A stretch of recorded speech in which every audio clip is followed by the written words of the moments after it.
재정 풀어 내수 회복, 전 국민 25만 원 준다. 이게 사실일까요? 사실일 가능성이 굉장히 높습니다. 현재까지 보니까요, 지금 더불어민주당은요 2차 추가 경정 예산을 21조 플러스 알파로 잡고 있습니다. 당초 민주당이 35조 주장을 했잖아요. 그런데 윤석열 정부에서 13조 8천억 원을 했으니까 이제 이재명 정부에서는 21조 플러스 알파를 하겠다 이런 얘기죠. 이렇게 되면 21조 플러스 알파가 뭐냐가 굉장히 중요하잖아요. 윤석열 정부에서 13조 8천억 원은 뭐 산불 대응을 한다든가 아니면 소비 진작을 위해서 마중물로 뿌린다든가 지방정부의 재정을 보강한다든가 그렇게 활용을 했거든요.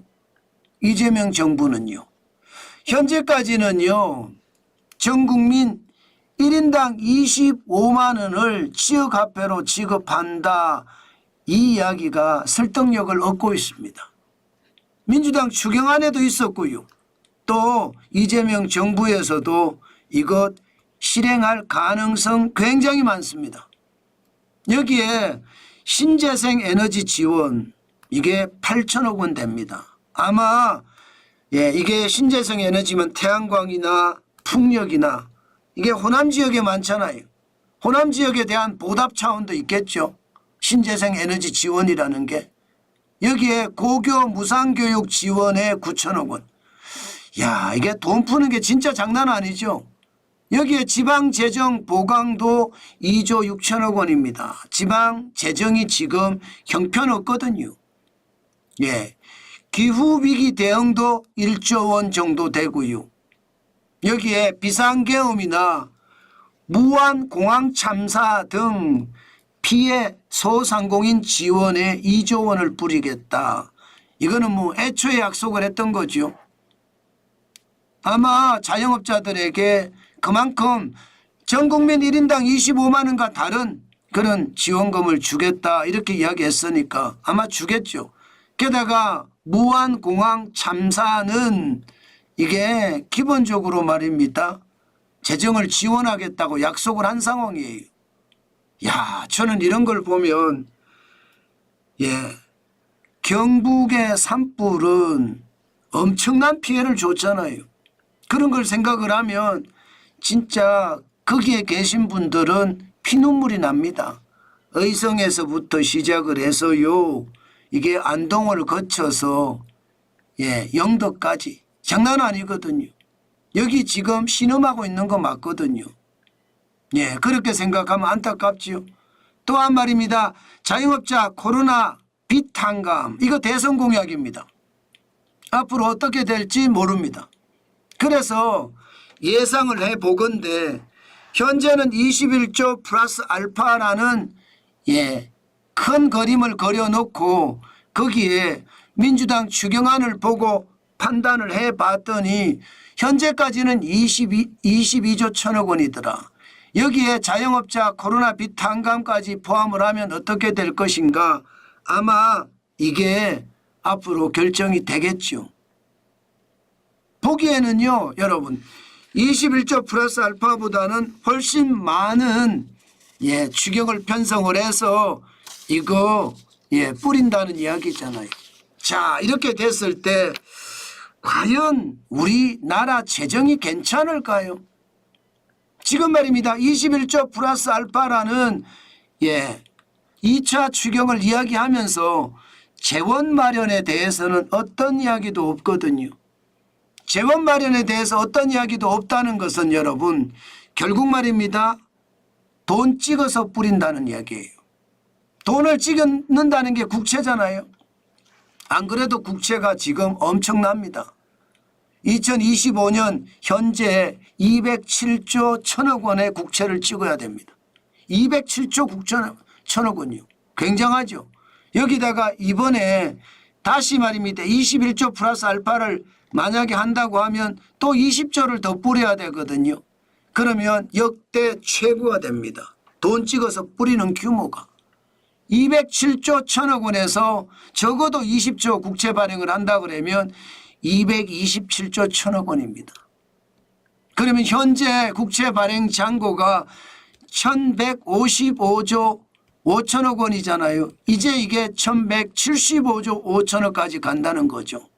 역대 최고 금액이죠. 야, 돈 뿌리는 거 진짜 어마어마하죠. 이게 말입니다, 여러분. 2017년, 18년, 19년 이때만 하더라도 한 달에 죄송합니다. 1년에 국채 발행 규모가 100조 근처에 100조.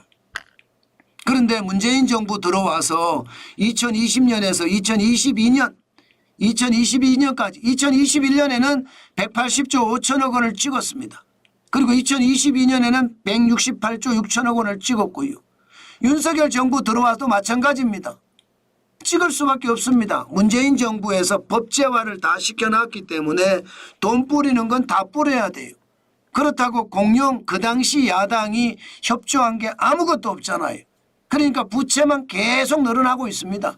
2023년에도 167조 5천억 원을 찍어서 결국 국고채 발행액이 1000조가 넘어섰습니다.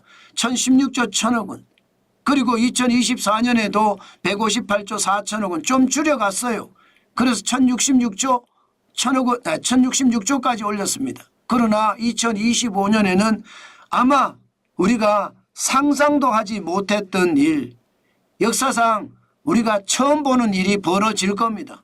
이미 207조 1천억 원이 벌어졌으니까 우리가 역사상 처음 보는 일을 보게 되는 거죠. 그런데 앞으로 여기다가 더 돈을 뿌리면 그만큼 돈 찍어서 계속 뿌리게 되는 거예요. 그러면 여러분 어떤 일이 벌어질까요?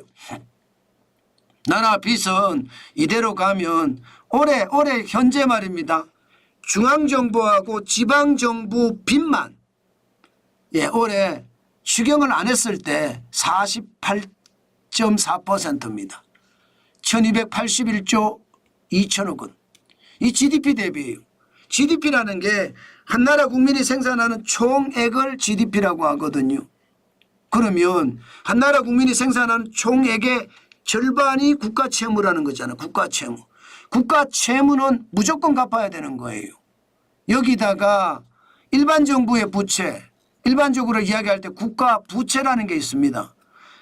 비영리 공공기관까지 합치는 거거든요.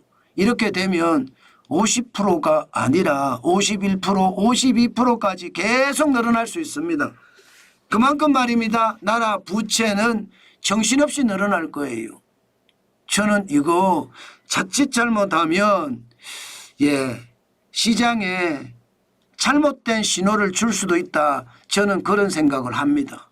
왜 제가 그런 생각을 하느냐? 여러분, 정부 부채 비율이 계속 올라가잖아요. 그러면 정부 부채 비율이 올라가는 데 따라서 글로벌 신용평가 기관들은 반드시 이거 다시 볼 겁니다. 안 그래도 재정적자가 100조씩 나기 때문에 대한민국의 재정관리 제대로 못하면 신용등급 떨어뜨린다는 이야기가 있어 왔거든요. 그런데 정부 부채 비율이 50%가 넘고 이것은 비영리 공공기관 부채까지 다 포함한 거거든요. 지금 2024년이 56.6%죠. 그만큼 말입니다. 문재인 정부 당시에 국가 채무도 많이 늘어났지만 비영리 공공기관의 부채도 많이 늘어나서 지금 대한민국의 부채 상황이 사실은 굉장히 심각하다 이렇게 봐야 됩니다. 이거 펑 하고 터지면 어떤 일이 생길까요? 저는 그 두려움이 지금 있다고 생각합니다. 그만큼 말입니다. 부채가 많아서 국가 신용평가 기관들이 대한민국의 신용 등급 전망부터 안정적에서 부정적으로 바꾸고 그런 다음에 6개월 후에 신용 등급을 내리면 그만큼 대한민국에 충격도 올 수 있을 겁니다. 또 하나 만약에 국가 신용 등급은 그대로 간다고 치더라도요. 저는 더 큰 위험이 다가온다고 생각합니다. 무슨 위험이냐? 통화량이 계속 늘어나잖아요. 통화량이 2025년 3월 기준으로 4,227조 8천억 원입니다. 야, 엄청나죠? 그나마 말입니다. 2025년 2월에 4,231조 6천억 원에서 좀 줄었어요. 23개월 만에 처음으로 감소를 했어요. 통화량이 많이 줄었어요. 2019년부터 시작해서 2023년까지를 보면 5년 사이에 통화량이 44% 늘어났거든요. 2,809조 9천억 원에서 1,235조 7천억 원이 늘어나서 4,045조 6천억까지 늘어났거든요. 44%. 우리 돈이 말입니다. 그만큼 가치가 떨어졌다는 거예요. 우리 돈이 그만큼 휴지 조각이 됐다는 뜻입니다. 그만큼 충격적인 상황이 실제로 벌어졌다는 이야기거든요. 그렇게 생각을 하면 여러분, 야, 괜찮을까? 돈을 이렇게 뿌리면 결국은 여러분 돈의 가치는 팡팡팡 떨어지는 거고, 예, 실물의 가치는 계속 올라가잖아요. 저 이거 굉장히 두렵습니다. 물가가 이제 뭐 잡혀간다는 얘기까지 나올 정도거든요. 2025년 5월에 소비자 물가 지수가 1.9%까지 떨어졌으니까 목표 물가가 2%입니다. 2%. 2% 안입니다. 그러면 물가가 잡혀간다고 이야기할 수 있나요? 아마도요. 물가는요 점점 잡혀가고 있는 순간인데 또 돈 뿌리고 또 최저임금 올리고 이러면 여러분 금리도 내릴 거잖아요. 결국은 제가 봐서는 돈은 계속 풀리는 거예요. 실물은 가만히 있는 거고요. 그러면 실물의 가격이 올라가죠. 제가 가장 두려워하는 것은 부동산입니다. 부동산.